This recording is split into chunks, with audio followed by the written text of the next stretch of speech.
Ողջույն իմ դիտորդին, ուրեմն ես, քանի որ գիտեք, աստղագիտությամբ հորար քարտեզներ եմ վերծանում, ստանում եմ տվյալ իրավիճակին համապատասխան հորար քարտեզ եւ սկսում եմ վերծանել։ Այս վերջում վերծանել էի Վահագն Մովսիսյանի Ճամբարակի տղայի քարտեզը, ինձ այնտեղ գրել էին մենք ձեզ շատ հարգում ենք, բայց պատկերացնում եք իր ընտանիքի վիճակը, երբ որ լսեի ձեր կանխատեսումը։ Ես ուզում եմ ասել, որ ես դա չեմ անում ճանաչման համար կամ ինչ-որ բան ապացուցելու համար, որովհետև ես նոր չէ, որ պետքա ինձ ճանաչել տամ կամ ինձ հարգել տամ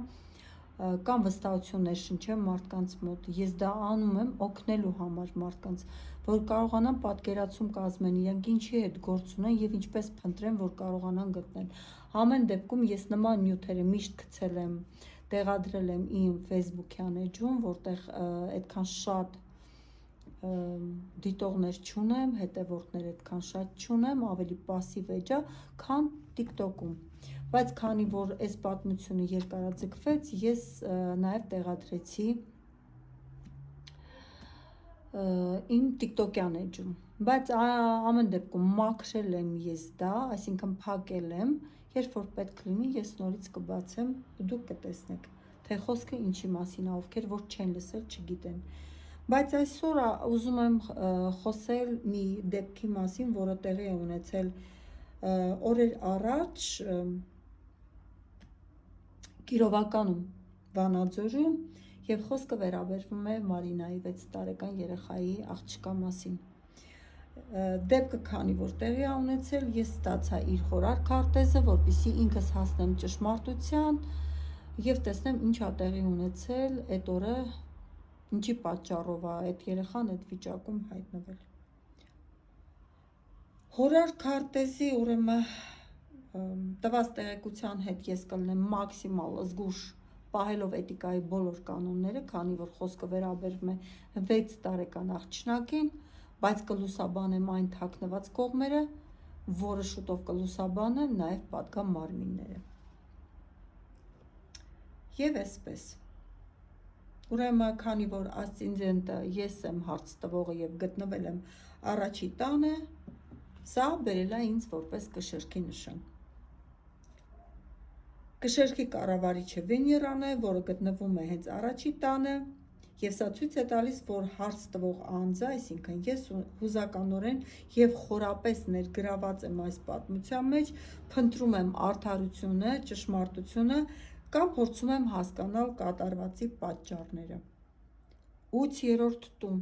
մահվան եւ կորուստի տունը գտնվում է կենդանակերպի ցուլ նշանում։ Ցուլի կառավարիչը նույնպես Վեներան է, որը, ինչպես նշեցի, գտնվում է առաջի տանը։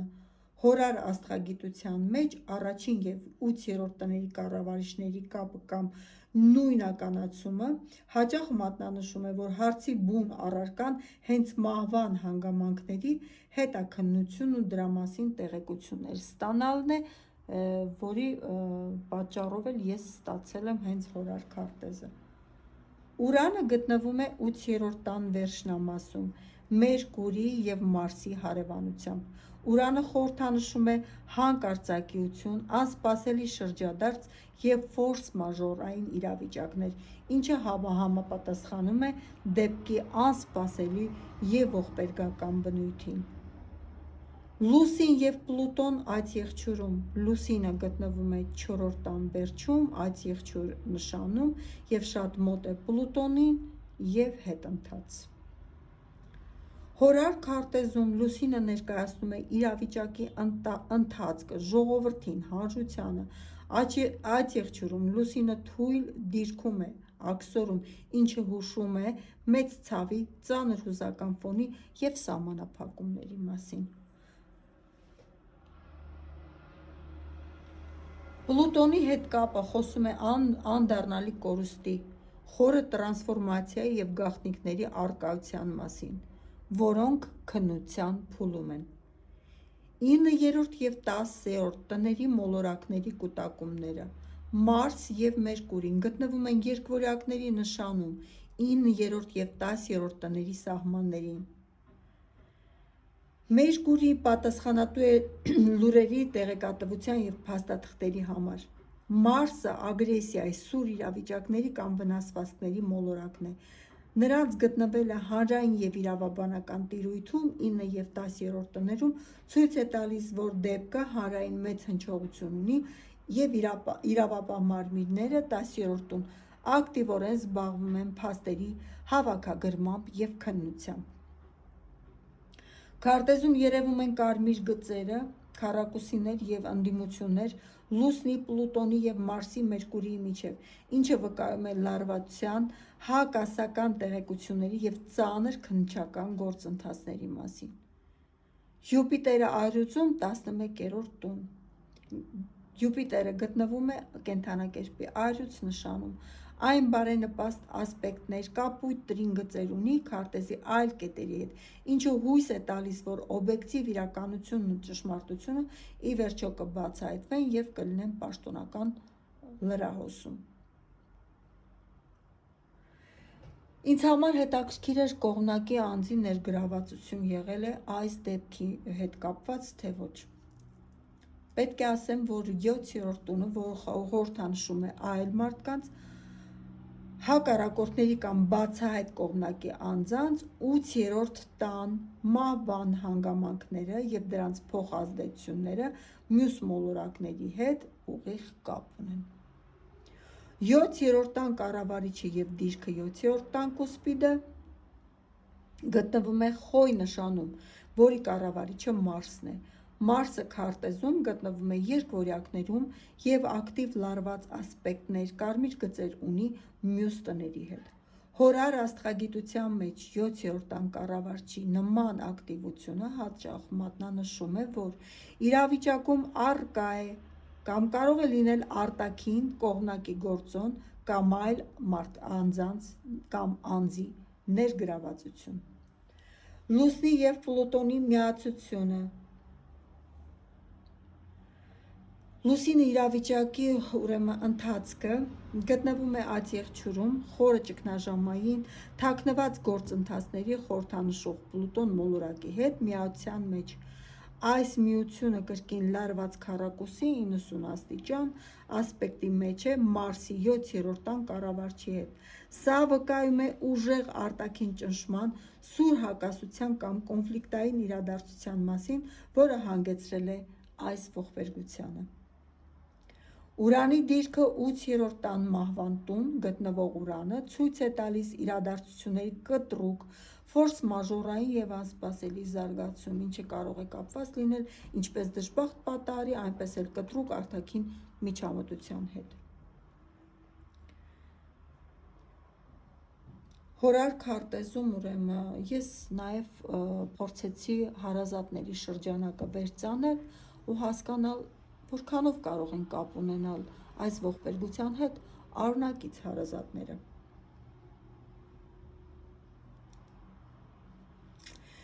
Եվ հնարավոր այսպես միջամտությունները դիտարկելու համար ես ուսումնասիրեցի հորար քարտեզի 4-րդ տունը՝ ընտանիք, հայրական տուն, արմատներ և 3-րդ տուն՝ եղբայր և քրեր։ 4-րդ տան կառավարիչը լարվածությունը։ 4-րդ տան ընտանիքի սկիզբը գտնվում է աջ եղջյուր նշանում, որի կառավարիչը Սատուրն է։ Սատուրնը քարտեզի աջ կողմում 7-րդ տանը գտնվող հետընթաց ռետրոգրադ վիճակում է գտնվում։ Հետընթաց Սատուրնը խորհրդանշում է անցյալից եկող խնդիրներ, թաքնված ճնշում, ծանր պարտավորվածություններ կամ տան ներսում առկա երկարատև ճգնաժամեր։ Լուսնի դիրքը ընտանիքի տանը, ինչպես տեսնում ենք քարտեզի ներքևի աջ հատվածում, Լուսինը գտնվում է հենց 4-րդ տան վերջնամասում Պլուտոնի հետ անմիջական միացության մեջ։ Քանի որ Լուսինը հորարում պատասխանատու է բուն իրադարձության ֆիզիկական ընթացքի համար, նրա գտնվելը ընտանիքի տան և միացության կործանարար ու տրանսֆորմացիոն էներգիայի ունեցող Պլուտոնի հետ ուժեղ աստղաբանական ցուցիչ է այն բանի, որ ողբերգությունը սերտորեն կապված է ներընտանեկան միջավայրի, տան կամ արյունակից մարդկանց հետ։ 3-րդ տան կառավարիչը մոտ ազգականներ, արունակից քույր եղբայր։ Սկիզբը գտնվում է աղեղնավորում, որի կառավարիչը Յուպիտերն է։ Յուպիտերը գտնվում է առյուծում 11-րդ տանը։ Այն ուղղակիորեն չի կապվում 8-րդ տան մահվան հետ, ինչը նվազեցնում է քույր, եղբայր և անմիջական իրենց ֆիզիկական միջամտությունը այս դժբախտության հետ, սակայն 4-րդ տունը դեռ մնում է լարված և ծայրահեղ ծանր։ Մարսի ագրեսիայի ազդեցությունը ընտանիքի վրա 7-րդ տան արտաքին անձանց կառավարիչ Մարսը կարմիր ընդդիմության լարվածության մեջ է 4-րդ տան Լուսնի և Պլուտոնի հետ։ Սա նշանակում է, որ ներսի, ընտանեկան և դրսի կողմնակի գործերը բախվել են իրար։ Դա կարող է հուշել տան անդամներից որևիցե մեկի արտաքին անձի միջև եղած կոնֆլիկտի մասին, որը կարող է անդրադառնալ երեխայի ճակատագրի վրա։ Ամփոփելով հորար քարտեզի սիմվոլիզմը, հատկապես Լուսին-Պլուտոն միացությունը 4-րդ տանը հետընթաց Սատուրնը ցույց է տալիս, որ ներընտանեկան կամ արունակից միջավայրի անմիջական ազդեցությունը, ճնշումը, ներգրավվածությունը այս հարցում չափազանց մեծ է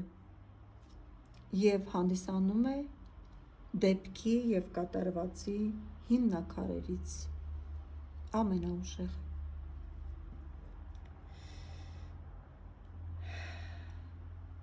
Այս հորար քարտեզում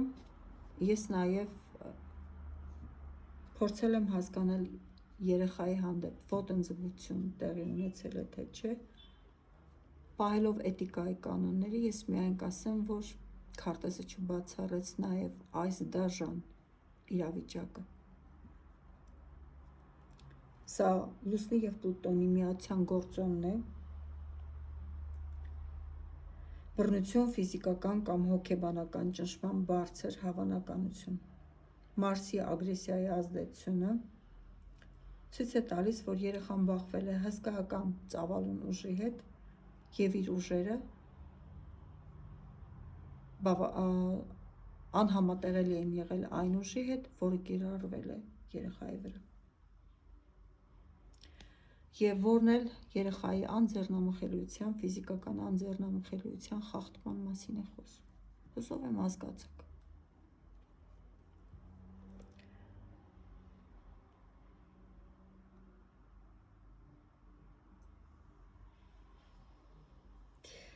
Այստեղ ես էթիկայի կանոններից ելնելով չեմ ուզենա ավելի մանրամասն հորար քարտեզը, չնայած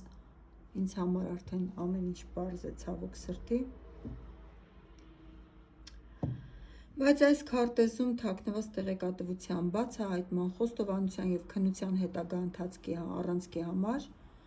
Մեջբուրին և Արև մոլորակների դիրքերը և ասպեկտները մեզ ցույց են տալիս, որ գաղտնիքների բացահայտում և խոստովանություն պարտադիր լինելու է։ Մերկուրին գտնվում է երկվորյակներ նշանում, որն իր ուժեղագույն դիրքում է։ Սա նշանակում է, որ տեղեկատվության հոսքը, փաստաթղթերի հավաքագրումը և հարցաքննությունները լինելու են չափազանց արդյունավետ և ջրի երես են դուրս գալու թաքնված փաստերը։ Այն երկար քողարկել հնարավոր չէ։ Լարվածության ասպեկտները Մերկուրին գտնվում է ծանր քառակուսի լարված ասպեկտի մեջ 4-րդ տան ընտանիքի հոր Լուսնին Պլուտոն միացության հետ։ Աստղաբանորեն սա հուշում է իրականությունը բացահայտվելու է հենց ընտանիքի ներսից եկող խոստովանության, հակասական ցուցմունքների կամ հարցաքննվող անձանց ինքնախոստովանական տվյալների հիման վրա։ Ճնշումը քննիչների կողմից ստիպելու է թաքնված գաղտնիքները ջրի երես դուրս գան։ Արևի դիրքը, քննության ընթացք և արդարություն։ Արևը գտնվում է առյուծի նշանում 10-րդ տան, իշխանության, դատարան, պաշտոնական արդյունք։ Առյուծի արևը խորհրդանշում է բացարձակ լույս, որը ցրում է մթությունը։ 10-րդ տանը դրա գտնվելը երաշխավորում է գործը չի կոծկվելու և ստանալու է առավելագույն պաշտոնական հանրային հնչեղություն։ Քանի որ երեխան ուներ վզի հատվածում կոտրվածք, ինձ համար Հորար քարտեզում ուզում էի տեսնեի դրա հիմնական պատճառները։ Եվ վզի և հենաշարժիչ համակարգի ցուցիչները աստղաբանության մեջ մարմնի ոսկորային համակարգի ողնաշարի կառուցվածքային ամրության համար պատասխանատու է Սատուրն մոլորակը։ Եվ քարտեզի աջ կողմում նայելուց Սատուրնը գտնվում է խոյ նշանում, որը պատասխանատու է գլխի և վզի վերին հատվածների համար և ունի հետընթաց ռետրոգրադ ընթացք, սա արդեն իսկ մատնանշում է, որ այդ հատվածի ծայրահեղ խոցելիությունը, կառուցվածքային կոտրվածքը կամ ճնշման տակ հանձնվելը եղել է կոտրվելու նշանը։ Մարսի կտրուկ հարվածի ազդեցություն, խոյ նշանը կառավարվում է Մարսի կողմից, Մարսը լինելով ֆիզիկական ուժի, կոպիտ միջամտության, հարվածի կամ կտրուկ մեխանիկական ճնշման խորհրդանիշ, քարտեզի վերին մասը գտնվում է երկօրյակներում, և որն կառավարում է ուսերն ու վզի անցումային հատվածը։ Մարսի լարված ասպեկտները հուշում է, որ վնասվածքը տեղի է ունեցել կտրուկ, հանկարծակի, ֆիզիկական ազդեցության, հրելու, վայր գցելու կամ ուժգին հարված տրավմայի հետևանքով։ Եվ Լուսին Պլուտոնի միացության ծանրության ուժը 4-րդ տանը, որը խորհրդանշում է նաև գետինը, և վերջնակետը կամ ընկնելու վայրը, Լուսին Պլուտոն միացությունը վկայում է մեծ ծանրության, ճնշման կամ վայր ընկնելու ժամանակ մարմնի վրա գործադրված անդիմադրելի ուժի մասին։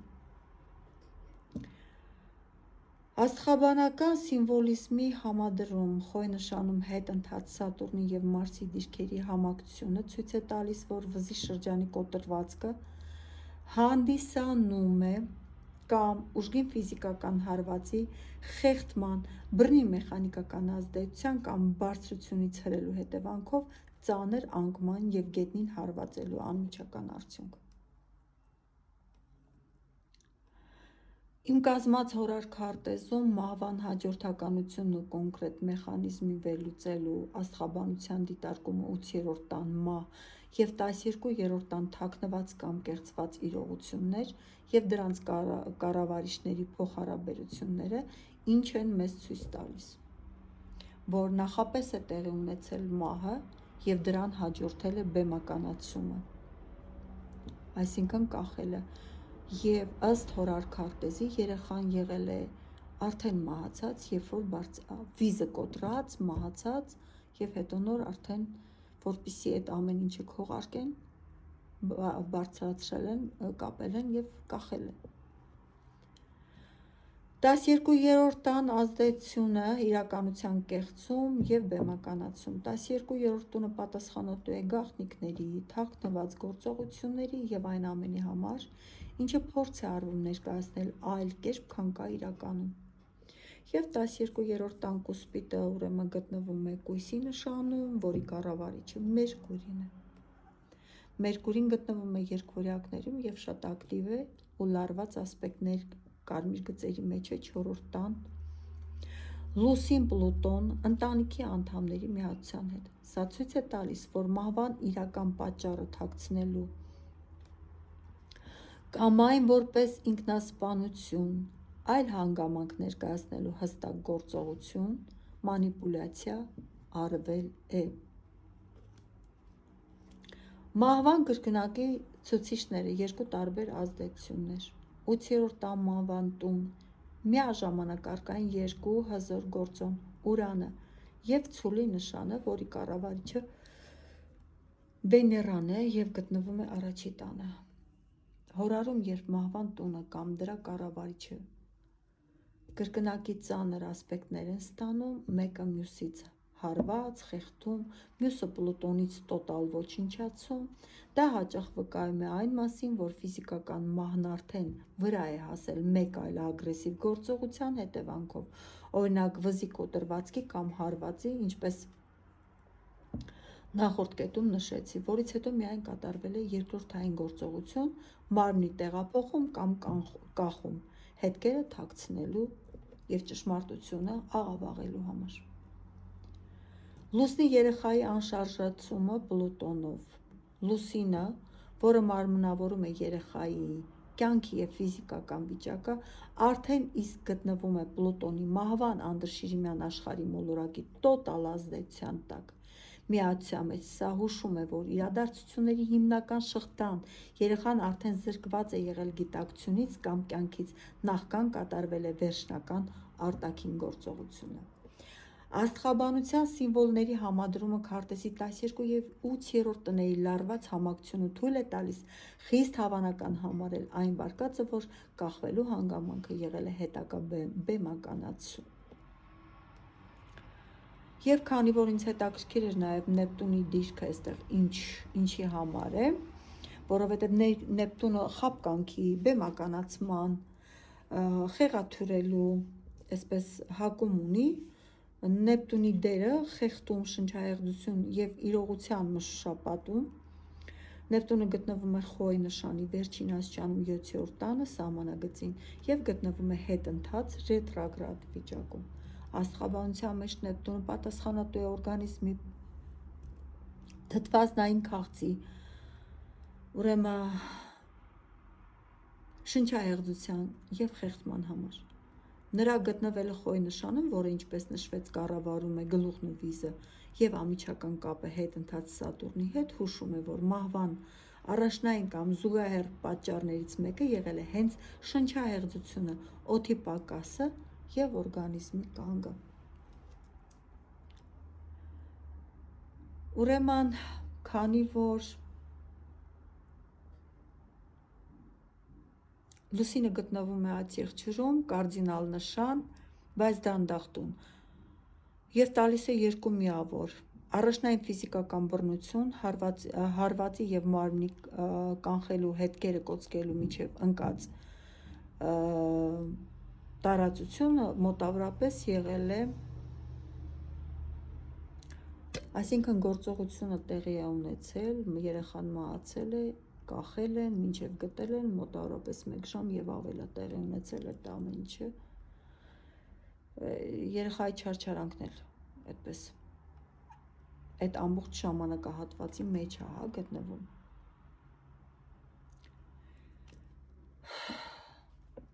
Իմ կազմած հորար քարտեզի ամենամութ կողմերը հնարավոր է նյութական կամ կենցաղային դրդապատճառներ հասկանալու համար նայել սև լուսնի և երկրորդ տան ռեսուրսներ, նյութական արժեքներ դիրքը։ Սև լուսինը խոսքս Լիլիթի մասին է։ Լիլիթի սև լուսնի դիրքը և գործի ամենամութ կողմը Լիլիթը քարտեզում գտնվում է առաջի տան վերջնամասում կշեռք, խորհրդանշել է նաև հարաբերությունների նշանում։ Սև լուսինը խորհրդանշում է մարդկային ամենացածր բնազդները՝ կուրությունը, դավաճանությունը և բարոյականության անկումը։ Նրա ներկայությունը առաջին տանը, որը կապված է հենց կենտրոնական, ուրեմն անձանց և իրավիճակի ընդհանուր մթնոլորտի հետ, հուշում է, որ այս ողբերգության հիմքում ընկած է մոլուցք, հոգեկան անառողջ վիճակ կամ կուրացած ագրեսիա։ Լիլիթը կշեռքում, ուրեմն հաճախ ցույց է տալիս զուգընկերային կամ ներիշխանական ծայրահեղ աղավաղված հարաբերություններ։ Օրինակ, տան ներսում կնոջ և ամուսնու միջև եղած հիվանդակին վրեժխնդրություն, որի զոհը կարող է դառնալ երեխան կամ երեխաները։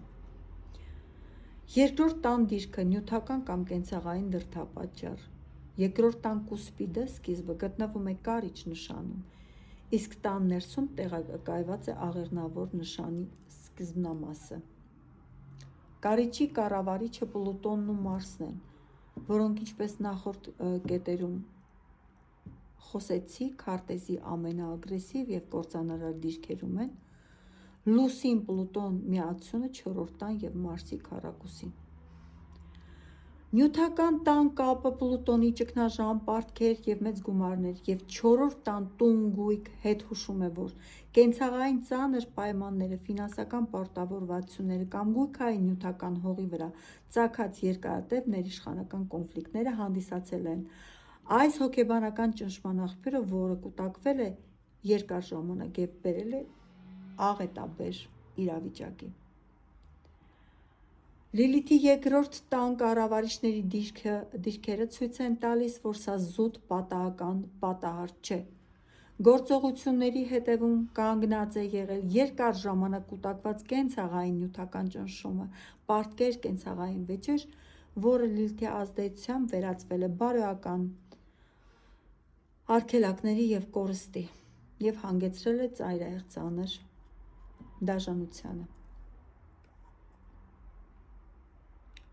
Յուպիտերի դիրքը ինձ համար հետաքրքիր էր, արդյոք ընտանիքը կփորձի թաքցնել այս հանցագործությունը։ Եվ Յուպիտերը, քանի որ գտնվում էր Այռուծի նշանում 11-րդ տանը, 11-րդ տունը խորհրդանշում է հանրային հնչեղություն, պաշտպանություն և օգնություն։ Քանի որ Յուպիտերը բարենպաստ ասպեկտ ունի Արևի դատական համակարգի հետ, աստղաբանորեն սա հուշում է, որ թեև ընտանիքի ներսում կան որոշ ազգականների կողմից կարող է լինել հետքերը թաքցնելու կամ հանցագործին պաշտպանելու սկզբնական փորձ, սակայն դա բախվելու է բարձրագույն մարմինների, այսպես արդարության և արդարադատության հետ։ Մարիայի հոգու վիճակը, ինձ հետաքրքիր էր իմանալ երեխայի վիճակը, և հորար աստղագիտության մեջ մայից հետո հոգու վիճակը անցնում և դիտարկվում է 9-րդ տան, հոգու տիրույթ, բարձրագույն արդարություն և լուսնի վերջնական հեռացող ասպեկտների միացում։ Անցումը դեպի 9-րդ տան կառավարիչ Մերկուրին գտնվում է ամենաուժեղ և ամենամաքուր դիրքում երկվորյակներում։ Սա խորհրդանշում է, որ երեխայի հոգին արդեն իսկ ազատվել է երկրային ծանր ֆիզիկական կապանքներից, ցավից, չնայած երկրային մակարդակում տեղի ունեցած ողբերգությանը, հոգևոր տիրույթում նրա հոգին գտնվում է լիակատար խաղաղության և լուսավորման փուլում։ Լուսնի ազատագրումը Պլուտոնից։ Քարտեզում լուսինը երեխայի էներգիան արդեն իսկ անցել է Պլուտոնի, մահվան և տառապանքի ծանր աստիճանները և շարժվում է առաջ։ Սա նշանակում է, որ այն սարսափն ու ցավը, որը զգացել է կյանքի վերջին րոպեներին, այլևս չեն իշխում նրա հոգուն։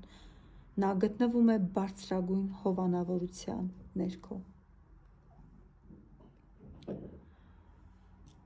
Եվ Լուսին-Պլուտոն միացությունը 4-րդ տան և հետընթաց Սատուրնը հաստատում են, որ ողբերգության հիմքում ընկած ներընտանեկան հայրական ծանր ճնշումն ու բռնությունը այլևս չեն քննարկվում։ Եղել է բեմականացում, և երեխային կախելը արդեն եղել է դաժան գործողությունից և երեխային վիզը կոտրվելուց, մահանալուց հետո։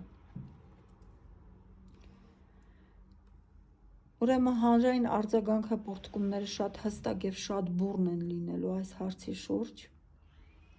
Մեղավորին սպասվում է Սատուրնի սահմանափակումն ու կարմիկ դասը, հնարավոր երկարատև, նույնիսկ ցմահ բանտարկություն։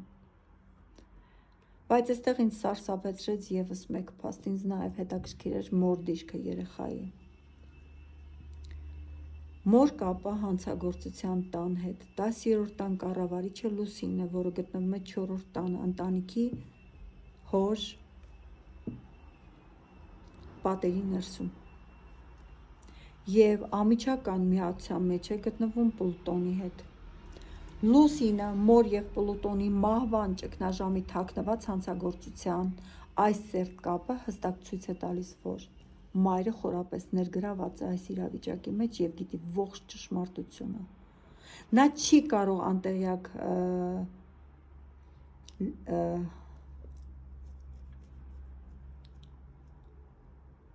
կարող անտեղյակ լինել ուղղակի, որովհետև այս իրադարձությունների մեջ է գտնվում նաև մոր մոլորակը Լուսինը։ Լռությունը և հոգեբանական ճնշումը, ուրեմն Լուսինը գտնվում է այդ եղջյուրում, որտեղ այն թույլ է, անազատ և կառավարվում է հետընթաց Սատուրնի կողմից։ Սա հուշում է, որ մայրը գտնվում է ծայրահեղ վախի, հոգեբանական, ահաբեկման կամ ներընտանեկան ճնշման տակ։ Նա լավ ճանաչում է և գիտի մեղավորին։ Եվ Մերկուրիի լարվածությունը, ուրեմն լարված ասպեկտ ունի լուսնի հետ, սա նշանակում է, որ քննիչների հարցաքննությունների և ճնշման արդյունքներում մոր ներքին տեղեկատվությունը ևս դուրս է գալուս, և նա ստիպված է լինելու բացահայտել այն, ինչ գիտի։ Մայրը տեղյակ է և շատ լավ հասկանում է, ինչ է կատարվել։ Այսքանը այդ դեպքի մասին։ Սպասենք, որ դատաբժշկական հետազոտությունների արդյունքները լուսաբանեն և իսկական մեղավորների անունները հանրայնացնեն։